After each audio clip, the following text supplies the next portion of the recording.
بسم اللہ الرحمن الرحیم۔ شروع اللہ کے نام سے جو بڑا مہربان نہایت رحم والا ہے۔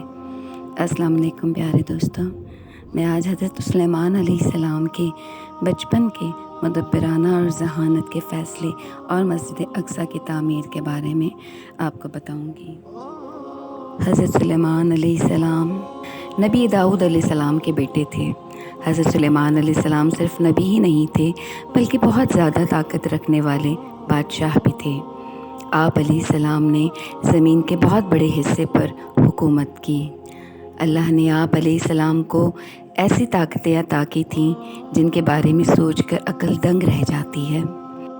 حضرت سلیمان علیہ السلام بچپن ہی سے بہت زیادہ سوجھ بوجھ، عقل اور سمجھ رکھتے تھے۔ سامنے والے کی بات جلد سمجھ لیتے، نتیجہ نکالتے اور فیصلہ کرتے۔ ایک مرتبہ آپ علیہ السلام نے کم عمری میں اپنی دانائی کی باتوں اور قانون کا اصول بنا کر سب کو چونکا دیا تھا۔ ہوا یوں کہ ایک روز غصے میں بھرے ہوئے دو آدمی حضرت داؤد علیہ السلام کے پاس آئے اور ان میں سے ایک نے کہا، اے نبی علیہ السلام، میرا غلے سے بھرا ہوا کھیت تھا۔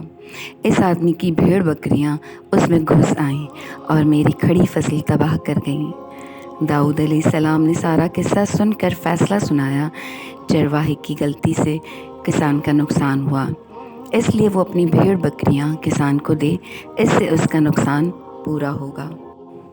پاس ہی بیٹھے سلیمان علیہ السلام جو اس وقت کم عمر تھے، اپنے والد سے عرض کرنے لگے، ابا حضور، آپ علیہ السلام کا فیصلہ بالکل صحیح ہے، مگر کیا میں اپنی رائے دے سکتا ہوں؟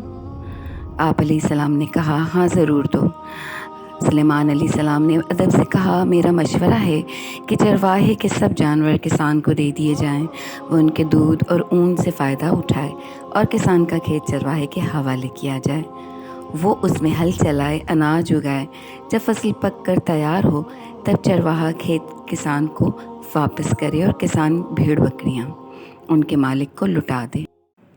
اس طرح دونوں کو یہ بات سمجھ آ جائے گی کہ کسی کی محنت پر پانی پھیرنا کیسا لگتا ہے۔ ہمیں نہ صرف اپنی چیزوں کی حفاظت کرنی چاہیے بلکہ دوسروں کی چیزوں کی بھی حفاظت کرنی چاہیے۔ یہ سب چیزیں نظر آتی تھیں اور اپنے معمول کے مطابق عبادت کے لیے ایک سہارا لے کر کھڑے ہو گئے کہ روح پرواز کرنے کے بعد بھی جسم اس عصا کے سہارے اپنی جگہ جمع رہے۔ سلیمان علیہ السلام کی روح وقت مقرر پر قبض کر لی گئی، مگر وہ اپنے عصے کے سہارے اپنی جگہ جمے ہوئے باہر سے ایسے نظر آتے کہ عبادت میں مشغول ہیں۔ جنات کی یہ مجال نہ تھی کہ پاس آ کر دیکھ سکتے۔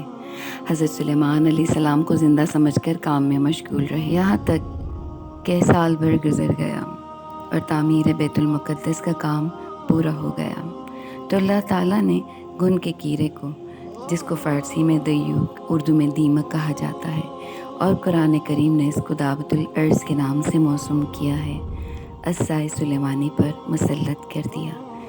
دیمک نے عصا کی لکڑی کو اندر سے کھا کر کمزور کر دیا۔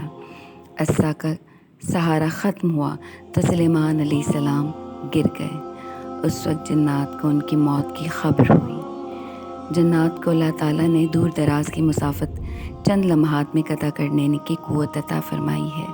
وہ بہت سے ایسے حالات و واقعات سے واقف ہوتے تھے جن کو انسان نہیں جانتے، لیکن ان کا یہ دعویٰ بھی غلط ثابت ہوا۔